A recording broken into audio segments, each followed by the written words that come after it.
જય માતાજી મિત્રો, જય ગોપનાથ ચેનલમાં આપનું સ્વાગત છે। દર્શક મિત્રો, જે મારે તમને કાંઈ વાત કરવી એ જે કાંઈ હું તમને દર વખતે દર વિડીયોની અંદર દૃષ્ટાંતો આપું છું એ વળીને ઘૂમરો ખાઈને છેલ્લે આપણા માથે માણસ માથે જ હોય છે। બાકી તો પછી જાળવાનો તમને દૃષ્ટાંત આપું, કોઈ પશુ માલ ઢોર પંખી જે કાંઈ દૃષ્ટાંત આપું પણ છેલ્લે વળી અને આપણે હું પોતે હોતે ને ભેરો હું કરું છું અને આપણે શું કરીએ, આપણે કઈ રીતે જીવીએ છીએ, બસ ફક્ત એ દૃષ્ટાંત આપવામાં જ આવે છે। અને હકીકત મગજની અંદર વિચારી લેજો, જે દૃષ્ટાંતો આપું ને એ આમ તમે શાંતિથી વિચારો તો તમારા પોતાના માથે એમ નહીં પણ તમને માણસ આ લાઈનનો માણસ છે એવું તમને ખરેખર જોવા મળશે। સાહેબ, કાગડો, આપણે પંખીમાં કાગડો, જેને નબળામાં નબળો કહીએ, કાગડો બોલે તો આપણને મજા ન આવે, કદાચ બોલ્યો હોય ને તો આમ સોટલી ખીતો થઈ જાય, ક્યાં અત્યારે કરો કરો કરો કરો સોટ્યો ન ગમે।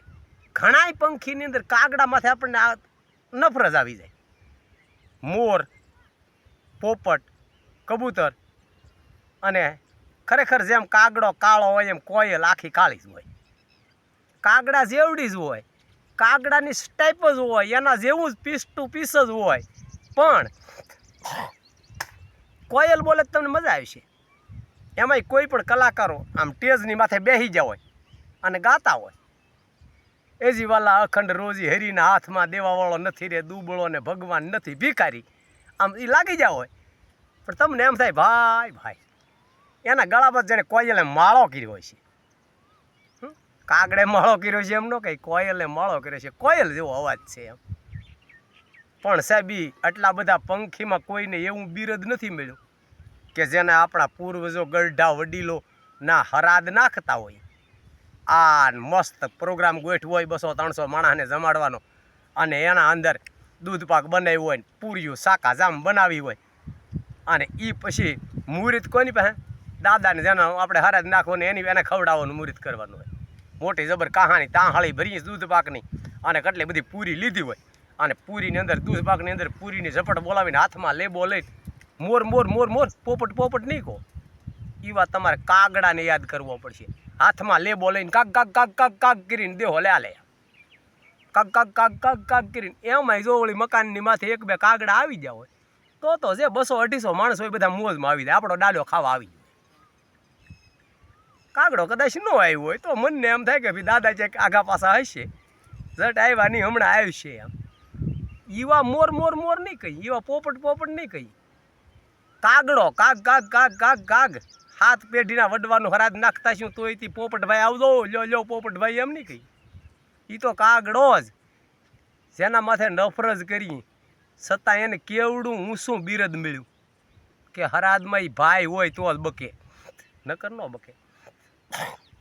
અને ખરેખર સાહેબ કાગડો તમને જેટલો નબળો લાગે ને એટલો અંદરથી પરમાર્થી છે, અંદરથી આમ મગજનો એના હૃદયનો સુખો માણસ છે, ભલે એનો જે આહાર હોય પણ કાગડો એટલો બધો પરમાર્થી છે કે કોયલ કોઈ દિવસ માળો નથી કરતી, એના બચ્ચા ઉજેરવા માટે પોતે માળો નથી કરતી, અવાજની બહુ સારી લાગે, દેખાવમાં બહુ દુનિયાને મજા આવે પણ કોઈ દી માળો નથી કરતી। એને જ્યારે બસા મોટા કરવાનો સમય આવે ત્યારે એ સૂપી જઈ અને કાગડાને છેતરી અને કાગડાનો જે માળો હોય એમાંથી કાગડાના બચ્ચાને નીચે નાખી દે, ઝાડની માથે જે માળો હોય કાગડાનો એમાંથી કાગડાના બચ્ચાને નીચે નાખી દે, કાગડાનો વશ કાઢી નાખે અને પોતાના બચ્ચા અંદર મૂકી દે। અને ખરેખર કાગડાને ખબર છે કે કોયલ મને છેતરી ગઈ, મારા બચ્ચાને નીચે નાખી દીધા, મારો વશ કાઢી નાખવા તૈયાર છે અને એના બચ્ચા મૂકી ગઈ, જોઈ મારો દુશ્મન ગણાય છતાંય મારે એના જેવું ન થવાય, મારા હેઠા નાખી દીધા એટલે મારે એના ન નાખી દેવાય, મારા વૈયા જ્યાં તો ભલે વૈયા જ્યાં પણ હવે એના છે ને એને મોટા કરી દઉં, ભલે દુશ્મન જ્યાં। એ કાગડો એટલો પરમાર્થી છે કે પોતાના બચ્ચાને મારી નાખનાર જેના માવતરે મારી નાખ્યા છે છતાં એના બચ્ચાની કાગડો ઉછેરીને મોટા કરી દે, કહેવાય ત્યારે કાગડો પણ એ બીજાના બચ્ચા એ ઉછેરીને મોટા કરે સાહેબ અખતરો તો કરજો, બાજુવાળાને એક જોડ લુગડા તો લઈ દેજો. કેટલાના થાય? 350 થાય. આપણે બાજુવાળાને ક્યાંથી લઈ દઈએ? આ તો સાહેબ આખા બીજાના બચ્ચા ઉજેરીને મોટા કરી દઈએ.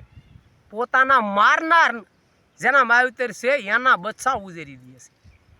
એટલે કાગડાને આ બિરદ આપવામાં આવ્યું. અને તી આપણે ગલઢા વખતે કાગ કરીએ.